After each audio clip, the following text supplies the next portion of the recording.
will be doing class 7 physics, and the topic is sound. And we'll continue with what we've been studying from the last class, and we have learned so many things in the last class. We learned about the types of waves, we learned about how sound propagates, we learned about we compared about the two types of waves.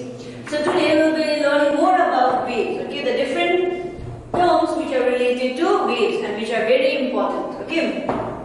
So the first term related to wave is called oscillation. Now oscillation is a term that you are very much acquainted with, and we have done that oscillation in the first chapter, that is your motion, isn't it? So if you remember what is oscillation, oscillation is one complete to and fro movement of a particle. So what do you mean by one complete to and fro movement of a particle?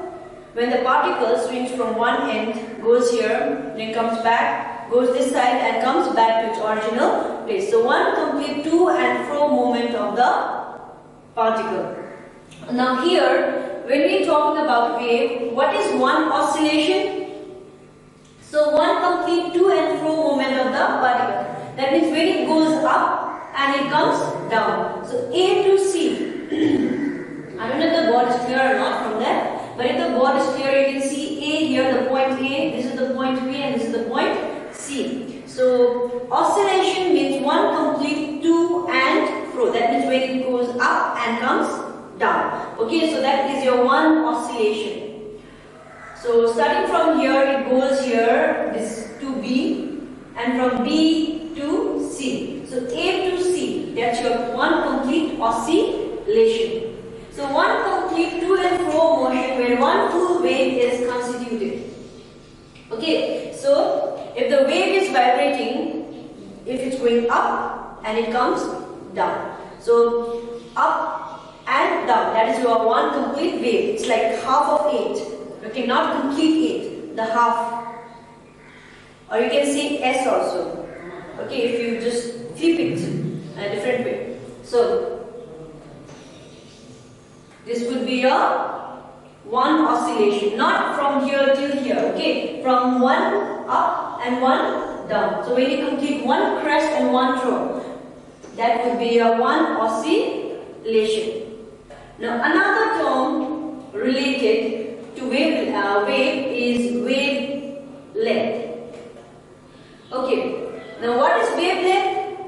Wavelength is considered to be the distance. Okay, wavelength is considered to be the distance between two crests or two troughs. So the upper part, as you know, is called crest. The down part, as you know, is called trough. So the upper part is your crest, the down part is your trough. So when it covers from this point till this point, that is this distance is your one wavelength. Okay, from this point till this point. So one crest and another crest. So the distance between two crests is called one wavelength. Similarly, the distance between two troughs is also called wavelength. So this is the distance, so this is your wavelength. So what is your wavelength? Wavelength is the distance between two consecutive crests or between two consecutive troughs. Okay? And it is represented by a Greek symbol called lambda. Okay, L-A-M-B-D-A, lambda, symbolized this way. I don't know if it's clear here or not, but I'll show you the next one. It's the opposite. It looks like, you know, the Y in a reverse way. This way, this way. This is your lambda. This is your stick. Okay, this is your tail of Y. And the slanting side of your Y, so it will be like this. Okay, this is how you write lambda. Now the third term, okay, before we talk about lambda, the SI unit of wavelength is meter. Okay, lambda is not the unit. Lambda is the symbol of wavelength. So if you have to write wavelength, instead of writing WAVELENGTH, you can just write the symbol lambda. Okay. The SI unit of wavelength is your meter. Now another important term related to wave is amplitude. Okay, what is amplitude? Amplitude is the maximum distance that the particle can reach is called your amplitude. So for example, when you're playing yo-yo, so you hold it, you throw it to the farthest point and then it comes back, isn't it? The same way, the farthest point, the maximum distance that it can travel, the particle can cover is called its amplitude. Okay, the farthest point. So whenever you throw something up, it goes to the farthest point and then it comes back, isn't it? That farthest point, the farthest point, that is the maximum distance the particle can cover at a time, is called your amplitude. So here, this point, this is the maximum distance. The dot that you see over here, this is your amplitude. Okay, this is your amplitude. This is also your amplitude. So this distance is your maximum distance that it covers over here is your amplitude. And the unit of amplitude will also be the same as wavelength, that is your meter. Another one is your time period.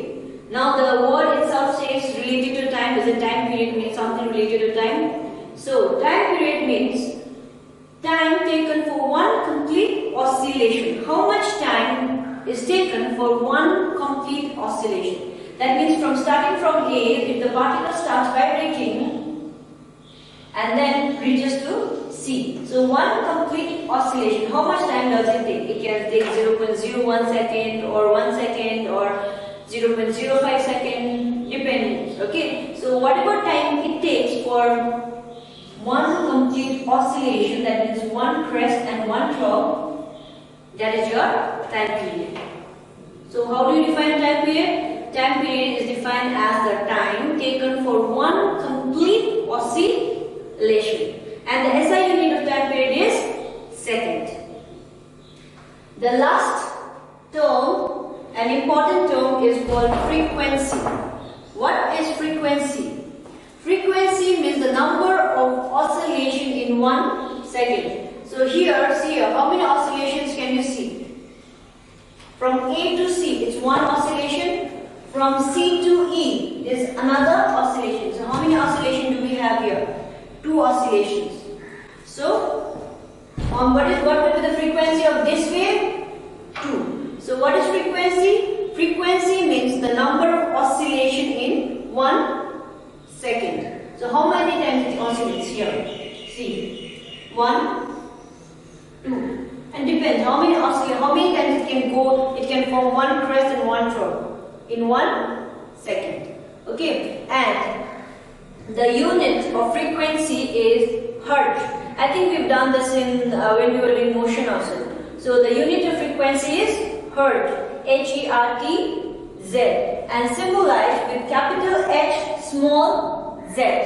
Okay, capital H, small z. Frequency is represented by small f, time period is represented by capital T, amplitude is represented by A, wavelength is represented by lambda, and oscillation, we don't write for oscillation, so there's no symbol for oscillation, okay, we don't symbolize it. And the relationship between time period and frequency is time period is equal to 1 by frequency. That means time period and frequency are inversely related. If frequency increases, time period will decrease. If time period increases, frequency will decrease. So they are inversely related. That's why we say frequency equals to 1 by t, that is 1 by time period, or else you can also write time period equals to 1 by frequency. Now see here, we have more clear picture over here. So starting from this point, it goes up, this is your crest. When it comes down, this is your trough. Till here, this is your one oscillation. Okay, it's given here. Starting from here and here. This is your one complete cycle, that is your one oscillation. One complete oscillation. The upper part is your crest and the down part is your trough. And the distance between two crests is your wavelength. So the distance between two crests is your wavelength. Distance between two troughs are also called wavelength. And this is your amplitude, the maximum distance. This is your amplitude, the maximum distance. I hope it's clear now. Okay, I take it as many as I could. Now, see, frequency. Frequency, as I told you, number of vibration, number of oscillation in 1 second. So this is your low frequency, this is your medium frequency, and this is your very high frequency. So see, this is how frequency looks like. Okay, low frequency sound will be less. Medium frequency, the pitch of the sound will be moderate, and high frequency, its pitch will be very high. This one we'll be discussing more further when we'll be talking about the characteristics of sound. Okay. So I hope you understood what is amplitude, what is frequency, what is oscillation, what is wavelength, and what is time period. So these are the 5 important terms related to sound. Okay, sorry, related to wave. So what I hope you understood what is wavelength, what is crest, what is trough, what is oscillation, what is time period, what is frequency. So it's given more clearly here. The upper part is your crest, and see here, even time is given. This is your one oscillation. So from here it goes here and is still here. This is one oscillation. So what is the time taken? The time is also mentioned here. It's 2 seconds. Okay. So we stop here for today, and in the next class we'll continue with the chapter. Thank you and have a good day.